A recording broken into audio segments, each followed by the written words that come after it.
resuscitation can be evaluated, but I would argue it's not as easy as evaluation in other goals of South-South cooperation. And finally, the sustainability of these projects might also be threatened by lack of resources and changes in the political landscape, both of Brazil and of partner countries. As right now we're in the middle of a very significant economic crisis, obviously resources that are directed towards South-South cooperation go down. And if you're talking about a long-term project that has been set in place a few years ago, then that might be very problematic because it might compromise the very goals of these projects.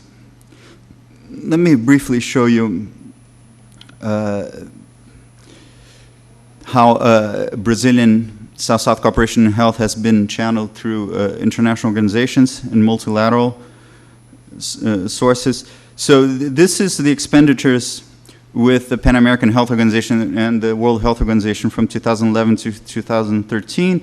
It has fallen 2012, as the figure shows. However, for the three-year period, it amounts to about 5 billion reais, which in dollars would be over $1 billion, which is very significant. And if we put that in the context of Brazilian international development cooperation overall, this table shows how it reached a peak in 2010. Over 900 million US dollars was spent that year, and this was largely due to the earthquake in Haiti. Since then, again, because of economic crisis, it has gone down considerably. But it's not very easy to grasp what concerns health in this table, because this table has the total of Brazilian South-South cooperation expenditures, and it also breaks it down by modalities, but none of these modalities refer exclusively to health. Actually, most of the health projects would be in the technical cooperation, but we also have some in humanitarian cooperation and refugees, and obviously also expenditures with international organizations. And here it also should be mentioned that the resources that Brazil gives to support these international organizations goes first to the UN system as a whole, to its secretariat, but next it's the World Health Organization and the Pan American Health Organization. So again, here, when it comes to international organizations, health figures very prominently in Brazilian international cooperation. And I'll stop here because I believe my time's over. Thank you. Thank you very much, Andrea. That was very informative, and I think you've raised some very important issues in terms of how does the domestic inform the foreign policy, but I think it's also about adapting to your conditions and what works within a local and whether or not you can adapt it to a broader context. But I think the Brazilian health example is instructive, if not informative, about both the opportunities and the challenges with the current political issues that are unfolding there. Our next speaker is Dr. James. He's with the RIS, and I invite him to take the floor and give him 10 to 15 minutes. Thank you, Chairperson, and my esteemed co-panelists. My focus is healthcare sector cooperation, but I'm looking at the issues in a general way, but based on the Indian experience during the last 5 decades. One fundamental principle is that health is one of the foundational sectors of national development. Whatever happens to the health of the people ultimately affects the productivity of the economy and the national development. So therefore, any program you are addressing into health is to be taken as a program for economic and social development, and not merely to be limited to the social development aspect of it. So in fact, we were discussing this thing internationally also in the 2015 India-Africa Summit. If you look into the declaration, there it was very clearly stated that health is critical to the development of human capital, which drives socio-economic growth. This perception is what has shaped the India's policies towards health, both domestically and internationally. Now, when we are thinking of the challenges which health is facing today, the most important thing which all countries are committed is to achieve universal health and well-being, at least by the year 2030. And these challenges, they will vary from country to country depending on, because some countries have already achieved many of the targets of maternal mortality rates or child mortality, but there are countries which are lagging behind it too much, I would say, when we are talking about a 70 rate for maternal mortality, and there are countries with 793 as of today. So how to carry all of them, these things. And then there are countries who might have achieved it, but they have the problems of non-communicable diseases, cardiac problems, cancer, then also mental distress and all that. So in a way, if you look at it, every country has got something or the other kind of a challenge in the universal these things. And coming to most of the developing countries, the challenges will be in 4 areas. First is the infrastructure. Many do not have adequate number of hospitals, dispensaries, or even primary health center. And then second, of course, goes with the human resources. Where are the people to man those things? What kind of a quality they have these things? And third one, which normally gets a lot of attention everywhere, both domestically and internationally, is the medicines, availability of access, affordability. This issue is there, and also the quality. And a fourth one, which has not been given so much attention in the past, is the diagnostics. The medical devices, how these things are there. Now, what should South-South and triangular cooperation do to address these issues? I mean, given this last so many decades, there are a lot of experience in partnerships, and many lessons could be drawn from that. I am particularly thinking of India's experience, because India's health partnerships were mostly in African countries. There is this Pan-African e-network that is covering 53 countries of Africa. And here it is a use of technology. Telemedicine is a major component of this program. Provision of services in remote and difficult conditions, and tailoring solutions regardless of the remoteness of the place is a major achievement of this project. See, specialists in super specialty hospitals, both in India and Africa, the African super specialty was selected by the African Union, so also all these primary centers were there. They are accessible to consultants, say for consultancies for doctors and patients in remote areas. And that assurance that there is a specialist available at any moment virtually, that's a kind of a great morale booster for the doctors, particularly in the remote areas of this thing. So some of the lessons which one could find from this thing is that, one, the projects should be oriented to the felt needs of the South and their particular country of that things, and they should draw it up. That should be the ownership, should be local ownership. This is one of the cardinal principles which India has been putting into these things. Then one can have innovative approaches to reduce the cost by judicious use of technology. In the morning there was reference to artificial intelligence. This is one such one can very well use it.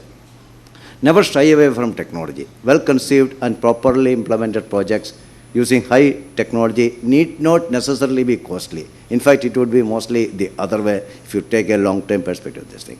Then a kind of multi-sectoral approach should be used. In this Pan-African e-network, what we did was we clubbed education also with these things. There was a provision for education, there was provision for health, medical education, and also for governance part of it. So combining all these things helped the achievement of the objective of the scheme.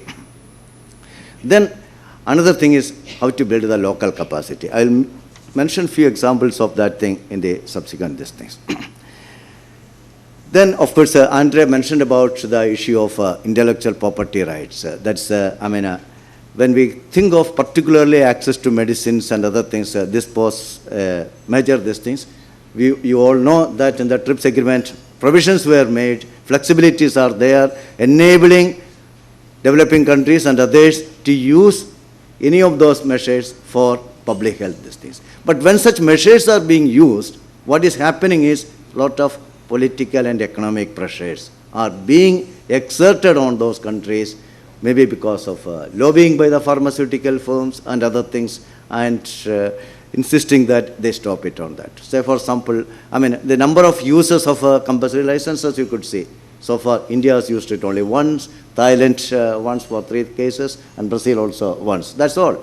All this after 1994, the provisions were made. It is 2018, so far we are used. So you know how the lay of the land is there. And then there itself has this thing. India has, in fact, showed this thing, how the patent regime can be oriented towards the need for a developing country by including a provision on Section 3D, which is against evergreening, so that generics could come into the market at the earliest and all those things.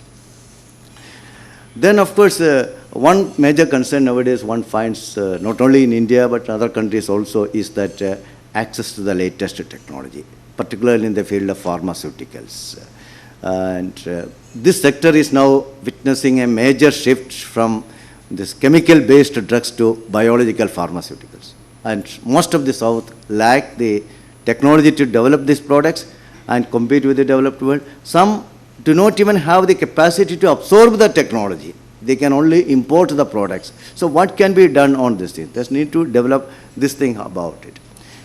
And that is where I would say the local production capacity, technology transfer, etc. In fact, I would expect Andre to refer to the Maputo experience, which Brazil did in Mozambique to create a local technology development. We did it, our own, one of the private sector, CIPLA, they started joint ventures in many countries in Africa so that the technology reaches there. It is not a question of export market for this country.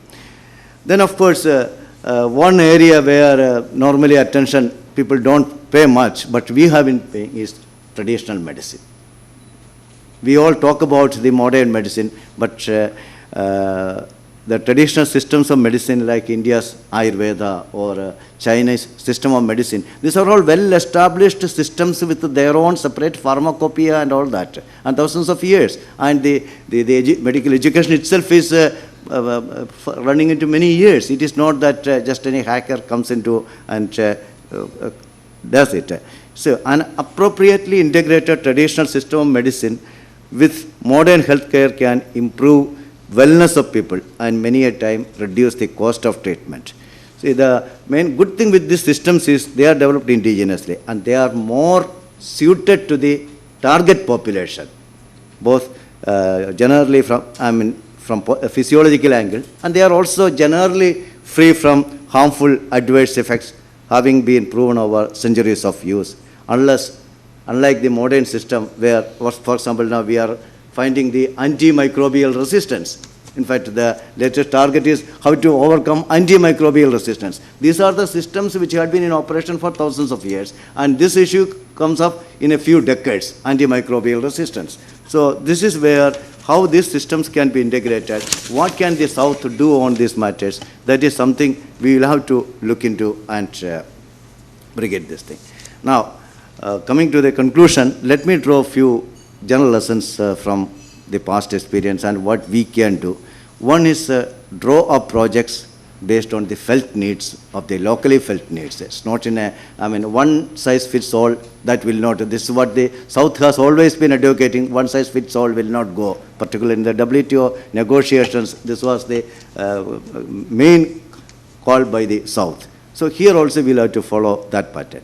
Then adopt innovative technology-enabled multi-sectoral strategies. As I was mentioning about the Pan-African e-network, where we used it to reduce the cost and increase the effectiveness. Artificial intelligence can be very well used, particularly to tackle human resource-related issues in many of these things. They can work in areas where humans will find it tough to go and to stay on and all those things. They can be very well used in the diagnostic things, medical device sector and all those. Then we were talking about intellectual property. That is where concerted action on international fora is still required. And also in discussions on access related to biodiversity, traditional knowledge use and all that. That is where the South-South and trilateral cooperation should come to the fore and influence the international policy making and all that. Then of course, the biopharmaceuticals, what we need is, instead of a vertical kind of transfer of technology will not happen, we need to say that horizontal kind of transfer and the cooperation among the equal partners, that is what it would do, and develop local capacity. That's it. Thank you. Thank you.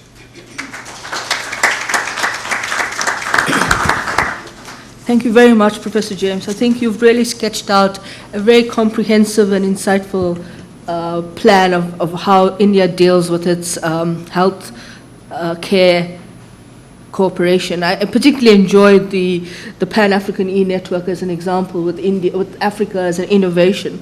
And also to say that I think traditional medicine is becoming more and more a choice of alternates in Africa as well. And it bode well in terms of the cross-references with the Brazilian case study. Now let me hand over to Ambassador Balakrishnan, and he has 10 to 15 minutes. Thank you, Chairman. Thank you all. Let me begin by, since the other panelists have focused largely on the health sector, let me focus a bit on the wider aspects of science and technology cooperation in the South-South context, since we also have to discuss the theoretical perspectives.